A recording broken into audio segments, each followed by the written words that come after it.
7h45, l'invité du jour, en direct sur 92.3 et en vidéo live Facebook sur la page RGFM.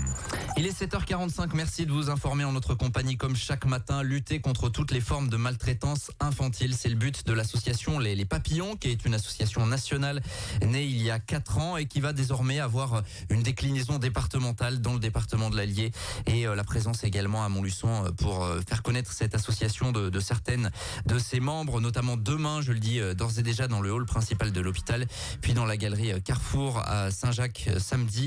On va vous présenter tout cela ce matin avec la référente départementale de l'association Les Papillons, Jessie Zahir, bonjour. Bonjour. Merci d'être là ce matin. Valérie Tabouret également, bonjour.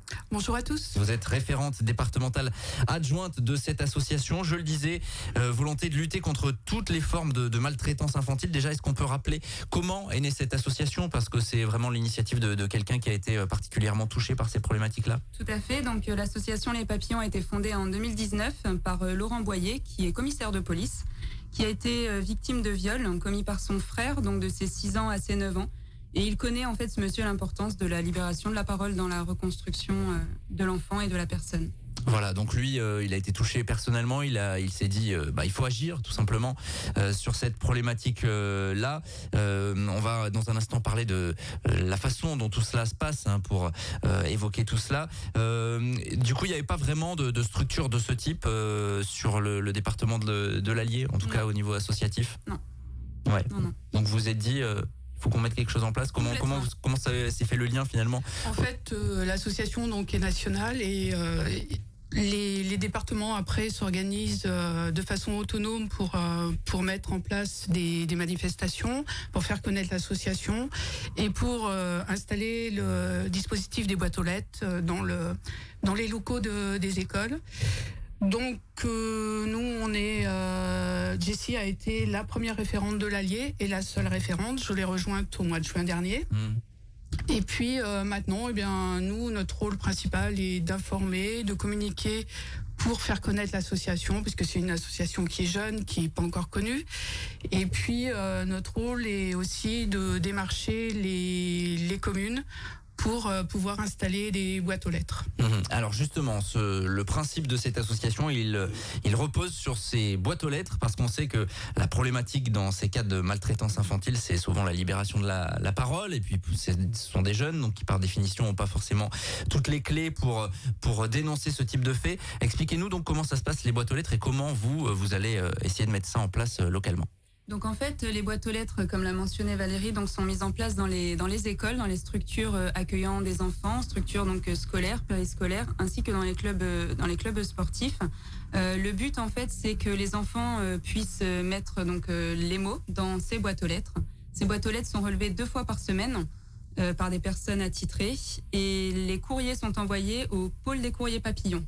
Donc, dans ce pôle des courriers papillons, il y a 2 psychologues spécialistes, donc qui analysent les différents courriers des enfants. Et selon la gravité, donc en cas de harcèlement scolaire, par exemple, le courrier est renvoyé directement à l'établissement pour traiter en interne la problématique. Il peut aussi être envoyé à la CRIP, qui est la cellule de recueil d'informations préoccupantes, ou alors pour les faits les plus graves au procureur de la République. Ouais, en fait, la boîte aux lettres, elle sert de lien finalement, oui, c'est ça.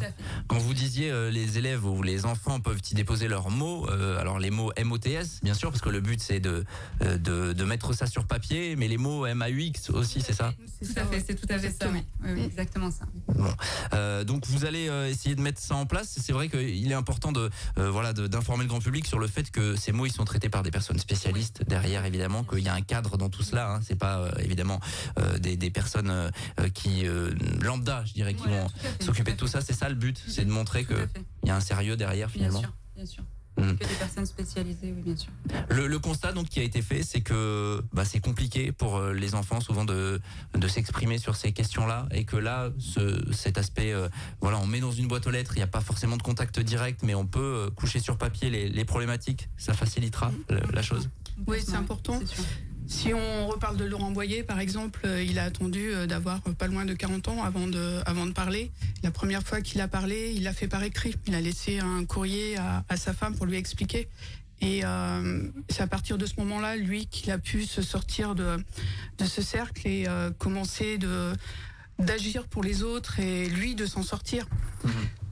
Parce que c'est très compliqué quand on a vécu des maltraitances importantes après de se construire en tant qu'adulte. Donc il faut avant tout parler pour pouvoir se reconstruire. Et plus tôt on parle, plus tôt c'est désamorcé. Bien sûr. Moins graves sont les séquelles peut-être pour plus tard. Toute forme de maltraitance infantile, hein. C'est ça le but de l'association. Oui. C'est-à-dire, vous avez parlé tout à l'heure du harcèlement, on sait que c'est une vraie problématique, on sait que ça bouge quand même dans les établissements scolaires, il y a des choses qui sont mises en place. Mais là encore, le fait de pouvoir mettre un témoignage sur papier, vous estimez que ça peut être un outil de plus. Pour le harcèlement, oui, ça s'intègre complètement au programme phare qui est maintenant obligatoire dans les écoles, oui. Alors on sait que dans les écoles il y a aussi des référents parfois entre pairs, finalement entre élèves, c'est plus facile d'en parler, mais il y a quand même cette manière de faire qui peut poser problème, mais il n'y a pas que le harcèlement, hein. Il y a d'autres choses. Du tout, donc il y a aussi le cyberharcèlement, les violences physiques, les violences morales et les violences sexuelles. Bien sûr, donc ces boîtes aux lettres, comment ça va se passer? Vous avez déjà pris contact dans les écoles, avec les structures qui accueillent des enfants? Oui, bien sûr, notre rôle est de démarcher les communes. Donc la première commune qui a été démarchée, c'est Uriel. Voilà, donc on a une boîte aux lettres installée. Voilà, donc je remercie l'association, remercie donc le maire, Monsieur Abranovitch, ainsi que le conseil municipal. Donc comme l'a dit Valérie, c'est la première boîte aux lettres du 03 qui a été installée. Donc depuis septembre 2022, oui. Bon, il y a déjà des retours, vous avez reçu des mots, alors même si tout ça, évidemment, on va pas rentrer dans les détails, tout cela est traité derrière, mais vous avez reçu des... Oui, bien sûr. On a environ 70 mots et on a eu un signalement. D'accord. Ce qui veut dire quand même qu'il y a un besoin, clairement, ça le montre. Là, on a un exemple, évidemment. Alors la suite, vous l'avez dit, est traitée par des professionnels, par l'association. Ils sont nombreux d'ailleurs au niveau national à traiter, parce que j'imagine que s'il faut relever toutes les boîtes aux lettres un petit peu partout en France sur ce type de démarche, il y a quand même du monde pour assurer tout ça derrière, même si vous n'avez pas forcément tous les chiffres. Mais... Non, on n'a pas les chiffres, mais pas forcément, parce qu'en fait, on est structuré plutôt localement. L'association au niveau national a les psychologues qui analysent les courriers, mais par contre c'est sur le plan local où des personnes sont nommées pour aller relever les boîtes aux lettres et les transférer sur la plateforme à l'association. D'accord. Donc on a bien compris la volonté de s'implanter, de faire de l'information. Là, si on a des élus qui nous écoutent, n'hésitez pas à vous rapprocher de l'association. On vous laissera le mail, notamment sur le site internet. Je le donne tout de suite. C'est papillon@jv.03@gmail.com. Bon là, si vous êtes en voiture, c'est un peu compliqué. Donc on va vous partager tout ça évidemment via notre site internet. Et puis vous serez présente donc demain, notamment dans le hall principal de l'hôpital. Comment ça va s'organiser? Qui peut venir vous voir finalement? Tout le monde. Tout le monde.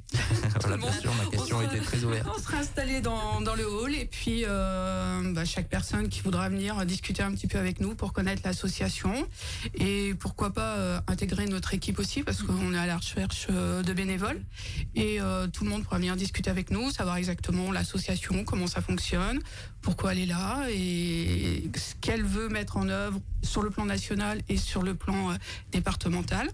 Donc tout le monde sera les bienvenus. C'est mercredi, peut-être que quelques enfants seront là aussi, pourront venir nous voir. On a prévu un petit peu de coloriage, des choses comme ça pour qu'on puisse passer un petit moment ensemble. Voilà. Pourquoi pas des élus aussi qui veulent être informés, des adjoints aux affaires scolaires, pourquoi pas. Voilà, ça c'est important. Et puis vous serez également dans la galerie Carrefour samedi. Samedi, oui, c'est ça. Même manière, objectif d'avoir de la visibilité, se faire connaître finalement. Tout à fait. Donc on vous retrouvera à ces deux occasions. On rappelle demain, les horaires c'est quoi à peu prprès demain? Dans le hall de l'hôpital. Environ 9h30, 16h à peu près. 9h30, 16h et pareil pour... dans le hall, samedi. donc pas loin, où les patients arrivent et ils vont pour leur rendez-vous à l'accueil, là, donc on sera pas loin, donc pendant que les gens vont attendre à l'accueil, nous on pourra leur répondre. Et pareil pour samedi dans la galerie Carrefour. Voilà, pour découvrir cette association Les Papillons qui met donc en place des choses au niveau départemental avec ces fameuses boîtes. On rappelle que l'objectif c'est de lutter contre toute forme de maltraitance infantile. Merci à toutes les deux d'être passées à notre micro ce matin. Merci. Il est 7h55, on est en direct bien évidemment ce mardi matin et on va se retrouver dans un instant pour l'info locale. À tout de suite. 7h45, l'invité du jour. En direct sur 92.3 et en Facebook Live vidéo sur la page RGFM.